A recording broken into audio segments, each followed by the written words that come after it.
खबर मनोज तिवारी से मिली सपना चौधरी, ये भी अहम खबर है। मनोज के आवास पर सपना चौधरी पहुंची, मुलाकात मनोज तिवारी के आवास पर ही हुई। मनोज के आवास पर सपना चौधरी पहुंची, दोनों के बीच मुलाकात हुई, बातचीत हुई।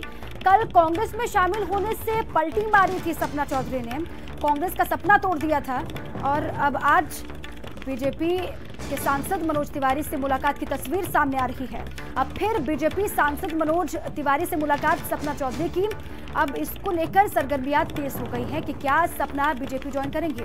हालांकि कल जब प्रेस कॉन्फ्रेंस की थी सपना चौधरी ने तो साफ कह दिया था कि वो भी राजनीति में कदम नहीं रखने वाली, लेकिन ये तस्वीरें अपने आप में बहुत कुछ बयां करती हैं।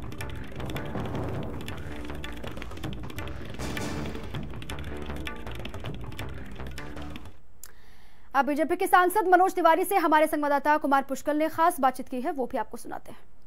सपना चौधरी को लेकर कौन सच्चा कौन झूठा, हमारे साथ बात करने के लिए मौजूद हैं दिल्ली बीजेपी के अध्यक्ष मनोज तिवारी। मनोज जी, कल सपना चौधरी आपसे मिली थी, क्या राजनीतिक कयास लगाया जाए?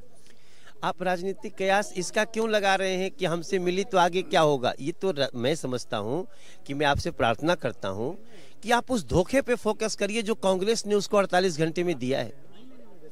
प्रियंका गांधी जी स्वयं कह रही हैं कि उसने कांग्रेस ज्वाइन कर लिया। आप इतना बड़ा झूठ बोलती हैं।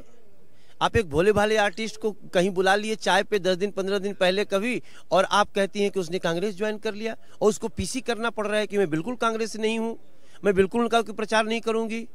लेकिन थोड़ी देर पहले आपने ये कहा कि कुछ दिनों में बड़ी खबर आएगी। क्या आपको लगता है कि सपना चौधरी बीजेपी के लिए प्रचार करेंगी या बीजेपी ज्वाइन करेंगी? नहीं, हमने ये नहीं कहा कुछ दिनों में बड़ी खबर आएगी, जो भी होगी वो आएगी। अगर जब तक हम सपना की एक बात का कल मैं बहुत उसके सोच को मैं प्रशंसा करता हूं। उसने कहा हम जो भी कहेंगे, हम जिस पार्टी में जाएंगे उस पार्टी के मुखिया के साथ बैठ करके हम बात करेंगे। तो अब जो उसने कह दिया तो we should wait for that moment. अगर वो आएगी तो आपकी आंखों के सामने होगी। एक अंतिम सवाल, कल जिस तरह से कांग्रेस ने डॉक्यूमेंट्स दिखाए सपना चौधरी को लेकर, क्या आप उनसे बातचीत हुई? तो डॉक्यूमेंटवा तो खुदे बोल रहा है कि 2011 से 2015 तक के लिए ज्वाइन कराया। तो 2015 तो आज से 5 साल पहले था या 4 साल पहले था। तो इतना झूठ बोलने की क्या जरूरत? डॉक्यूमेंट ही झूठा कर दिया उनको। अगर आपने कभी आज से 4 साल पहले सपना चौधरी से कोई कागज साइन करा लिए होंगे, सदस्यता दो, 5 रुपया दो, तो 4 साल पहले की बात है। हमको भी पता चला था, कभी सोनिया जी से मिलने गई, कभी क्या हुआ।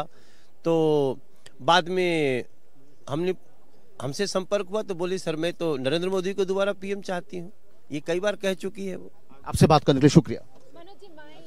ये थे दिल्ली बीजेपी के अध्यक्ष मनोज तिवारी, जिनका साफ तौर पे कहना है कि कल जिस तरह से मनोज तिवारी की सपना चौधरी से बातचीत हुई वो आज भी अडिग हैं कि प्रधानमंत्री नरेंद्र मोदी प्रधानमंत्री बने। कैमरामैन आशीष के साथ पुष्कल, भारत समाचार, दिल्ली।